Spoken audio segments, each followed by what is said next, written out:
Job లేక ఇబ్బంది పడుతున్నారా? అయితే మెడికల్ కోడింగ్ మీకు మంచి ఆప్షన్. వెంటనే కాల్ చేసి కోర్సులో జాయిన్ అవ్వండి. ETF ఇండెక్స్ మ్యూచువల్ ఫండ్స్ నేర్చుకుని స్టాక్ మార్కెట్లో రాణించాలనుకుంటున్నారా? వెంటనే ఈ నెంబర్కి కాల్ చేయండి. నమస్తే, వెల్కమ్ టు సుమన్ టీవీ. ప్రస్తుతం మనతో పాటు ఉన్నారు పబ్లిక్ స్పీకర్ రజనీ రమ గారు. మేడంతో మాట్లాడదాం. నమస్తే మ్యామ్. నమస్తే Naveena. Ma'am, housewife, working women, మామూలుగా అసలు ఇప్పుడు ఇద్దరిని కేటగిరీస్ని తీసుకుంటే హౌస్ వైఫ్ని చేసుకుంటే లాభాలేంటి, నష్టాలేంటి, అదే వర్కింగ్ ఉమెన్ చేసుకుంటే లాభాలేంటి, నష్టాలేంటి అనే దాని మీద మాట్లాడుకుందాం మేడం. చాలామంది అనుకుంటారు కదా, పెళ్లి చేసుకోవాలన్నప్పుడు నేను వర్కింగ్ ఉమెన్ చేసుకుంటే నాకు 2 ఇన్కమ్స్ వస్తాయి కదా, నా లైఫ్ బాగుంటుంది, రేపు పిల్లల్ని మంచి చదివించుకోవచ్చు, అన్నీ బాగుంటాయి అనుకుంటారు. అంతవరకు ఓకే, దానివల్ల ఏమైనా నష్టాలు ఉంటాయా? అదే హౌస్ వైఫ్ని చేసుకుంటే ఎంతసేపు ఇంట్లో ఉంటుంది కాబట్టి మంచిగా ఉంటుంది అని చెప్పి ఆలోచిస్తారు కొంతమంది. సో ఒక్కసారి ఇద్దరు కేటగిరీస్ వైజ్ మాట్లాడుకుంటే. అయితే మీరే చెప్పారు, ఆ క్వశ్చన్లోనే ఉంది ఆన్సర్. అంటే సూక్ష్మంలో మోక్షం అలాగా ఉంటాయి కొన్ని విషయాలు. అయితే హౌస్ వైఫ్ అంటే ఒక మంచి క్లాస్ పెట్టడం మర్చిపోయారు మీరు. హౌస్ వైఫ్స్ అందరూ చాలామందే ఉన్నారు, కానీ అందరి వల్ల బెనిఫిట్స్ ఉన్నాయా, అందరి వల్ల నష్టాలు ఉన్నాయా అంటే అవి ఉంటాయి ఇవి ఉంటాయి. మెంటాలిటీని బట్టి ఉంటుంది. ఇప్పుడు హౌస్ వైఫ్ అనుకోండి, ఆమె ఏం సంపాదించదు. ఒక మంచి అమ్మాయి అయితే, ఒక మంచి ఇల్లాలైతే తన ఇంటి కోసం పాటుపడుతుంది కదా. ఇప్పుడు ఒక జాబ్ చేస్తుంది అనుకోండి, తన స్కిల్స్ ఎక్కడికి వెళ్ళిపోతాయి చెప్పండి మీరు? ఆఫీస్కి బయటకు వెళ్ళిపోతాయి. అది ఇంట్లో ఉంటే ఏమవుతుంది, ఆ స్కిల్స్ అన్నీ కూడా తన తెలివితేటలని, తన సమయస్ఫూర్తిని, తన యొక్క అన్ని లక్షణాలని కూడా ఇంటి మీద పెడుతుంది కదా. తన ఎఫర్ట్స్ అన్నీ కూడా ఇంటి మీద పెడుతుంది. ఇల్లు ఎలాగా మంచిగా డెకరేట్ చేసుకోవాలి, నీట్గా. డెకరేషన్ అంటే నా ఉద్దేశంలో ఊరికే అలా అని కాదు, ఇల్లుని నీట్గా ఎలా పెట్టుకోవాలి. ఒక్కొక్కళ్ళ ఇంటికి వెళ్తే చూడండి ఎంత ప్లెజెంట్గా పాజిటివ్ వైబ్రేషన్స్ వస్తాయి మనకి. అబ్బా చాలా హాయిగా ఉంది అని అనిపిస్తుంది. ఒక్కొక్కళ్ళ ఇంటికి వెళ్తే బాబా ఏంటి ఇలా ఉంది గందరగోళంగా, త్వరగా పని ముగించుకెళ్ళిపోదాం పదండి అని మనం అనుకుంటే చాలా సందర్భాలు మనకి ఎదురవుతూ ఉంటాయి అలాంటివి. సో అలా కూడా ఉంటుంది. అంటే ఆ యొక్క మెంటాలిటీని బట్టి హౌస్ వైఫ్ అయితే గుడ్ ఆర్ బ్యాడ్ రెండు జరగచ్చు. ఒక మంచి హౌస్ వైఫ్ అయితే కనుక ఇల్లు చాలా బాగుంటుంది. ఇప్పుడు నేను చెప్పాను కదా, ఇల్లు నీట్గా పెట్టుకోవడము, చక్కగా టైంకి లేవటం, పిల్లల్ని చూసుకోవడం, భర్తను చూసుకోవడం, ఇల్లు దిద్దుకోవడం, వచ్చిపోయే వాళ్ళకి మంచి సమాధానం చెప్పుకోవడం, తనకి తాను మళ్ళీ జాగ్రత్తలు తీసుకుంటూ. అంటే ఇప్పుడు రోజులు బాగాలేదు కాబట్టి వెళ్ళంగానే తలుపులు వేసుకోవడము, ఎవరన్నా వస్తే జాగ్రత్తగా కనిపెట్టి తలుపులు తీసి జవాబు చెప్పడము, అనేక రకాలమైన మోసాలు జరుగుతున్నాయి. వాటన్నిటి నుంచి అదే నేను చెప్తున్నాను, తన తెలివితేటలని స్కిల్స్ని ఉపయోగిస్తుంది. ఇంటికే పరిమితం, ఇంటికే. ఎక్కడా కూడా ఇంటి మీద బ్యాడ్ రిఫ్లెక్షన్ రాకుండా తను జాగ్రత్తలు తీసుకుంటూ ఉంటుంది. ఇప్పుడు అందరూ చదువుకున్న వాళ్ళే కాబట్టి బయట విషయాలు కూడా అన్నీ తెలుస్తున్నాయి కాబట్టి ఏం జరుగుతుంది, ఏం జరగబోతుంది, మనం ఇలా ఉండాలి అని బ్రెయిన్ పనిచేస్తుంది తనకి. సో ఆ విధంగా కూడా తను జాగ్రత్తలు తీసుకుంటుంది. చక్కని వంట, ఈరోజు డిషెస్ మనం ఏమన్నా వేరే విధంగా ట్రై చేద్దామా, బోర్ లేకుండా. పిల్లలు అమ్మ ఇది బాగాలేదనో ఇంకొకటి కావాలనో అంటూ ఉంటారు ఇళ్లలో. సో ఆ మాటలు కూడా గుర్తొస్తాయి తనకి. గుర్తొచ్చి కొత్త వంట కోసం ట్రై చేయటము. తర్వాత పిల్లలు రూమ్స్ కానీ, ఇంట్లో అన్ని రూమ్స్ కానీ ఉన్న వస్తువుని ఎక్కడ పెట్టాలో అక్కడే పెడతారు. కొంతమంది ఇక్కడ తీసి అక్కడ పెట్టడం, అక్కడ తీసి ఇక్కడ పెట్టడం చేస్తుంటారు కదా. అంటే ఇంట్లో ఒక డిసిప్లిన్ కూడా ఈవిడ ద్వారా జరుగుతూ ఉంటుంది. కాబట్టి ఏ విధంగా చూసుకున్నా ఇల్లు సర్దుకోవడమే కానీ, తీసిన వస్తువు తీసిన చోట పెట్టడమే కానీ, మరి వంట కానీ, ఇంకొకటి కానీ ఇంకోటి, బయటకు వెళ్ళి కూడా పనులు చేసుకొస్తుంటారు పిల్లలు. ఎక్కువ అన్నీ బ్యాంక్స్కి వెళ్ళడము, పని ఉంటే హాస్పిటల్స్కి వెళ్ళడము, షాప్కి వెళ్ళి ఏదైనా తెచ్చుకోవాలంటే తెచ్చుకోవడము, చక్కగా వెహికల్ డ్రైవ్ చేసుకుంటూ వెళ్ళడం, ఇవన్నీ కూడా జరుగుతున్నాయి. తర్వాత ఇంటికి వచ్చిన తర్వాత మళ్ళీ తను కొంచెం సేపు రిలాక్స్ అయ్యి మళ్ళీ వెంటనే పిల్లల కోసం, భర్త కోసం అన్నీ రెడీ చేయటం, పిల్లలకి మంచి చదువులు చెప్పించడం.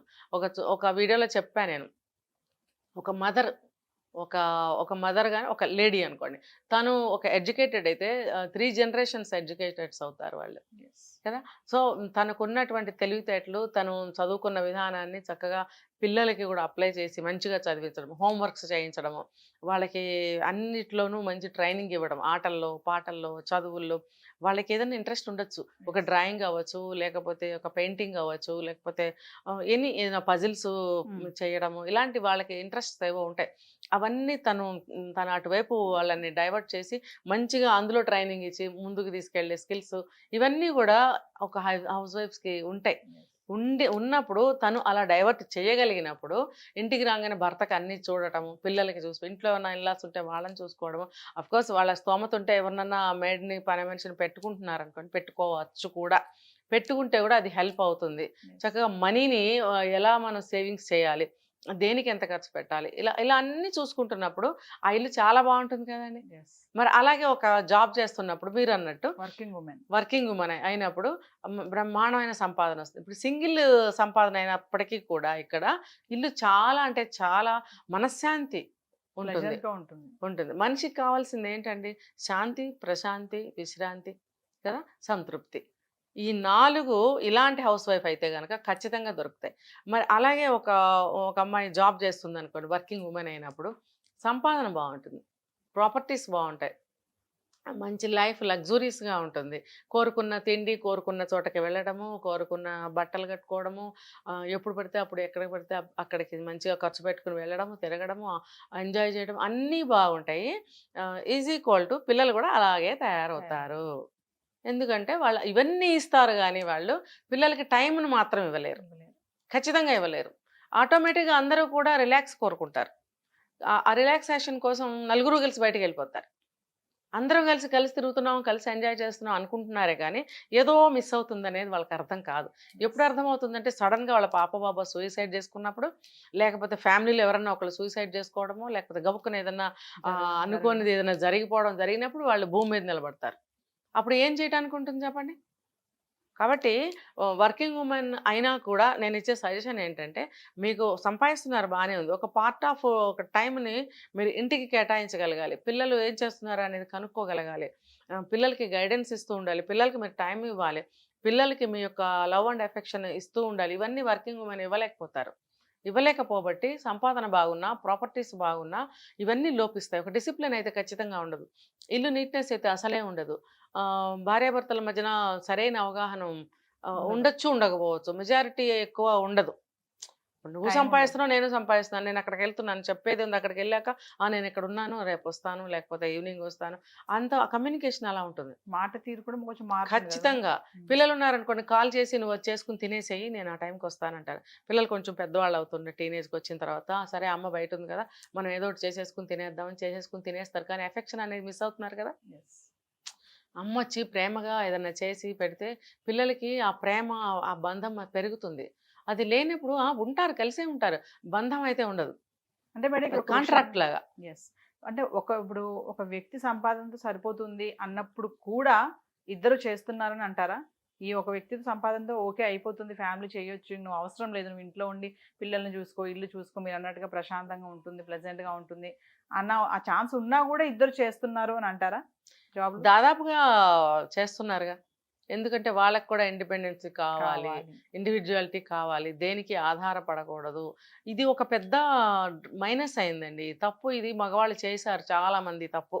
ఫ్రీడమ్ ఇచ్చారంటారా? ఆడవాళ్ళకి ఫ్రీడమ్ ఇవ్వకుండా చేశారు గతంలో.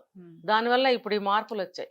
ఏంటంటే ఎంతో కొంత మనీ ఇచ్చి మెయింటైన్ చేయమనడము, కొంత లిటిల్ బిట్ ఇంత కొంచెం పాకెట్ మనీ ఇవ్వడము, తర్వాత ఇంట్లో కొంచెం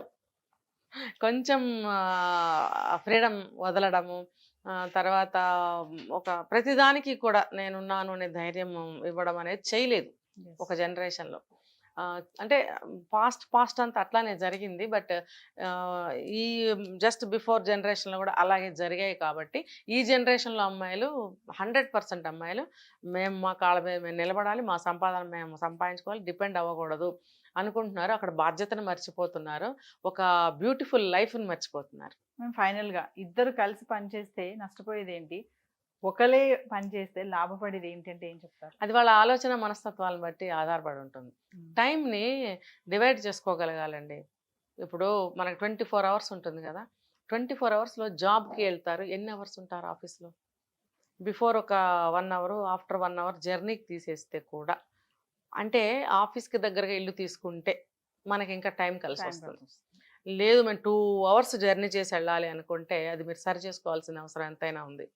ఒకవేళ మీరు సొంత ఇంట్లో ఉన్నా సరే, పోనీ టెంపరీగా పిల్లలు ఎదిగే వరకు కొంచెం రెంట్కి తీసుకోండి, ఇద్దరు జాబ్ చేస్తున్నారుగా.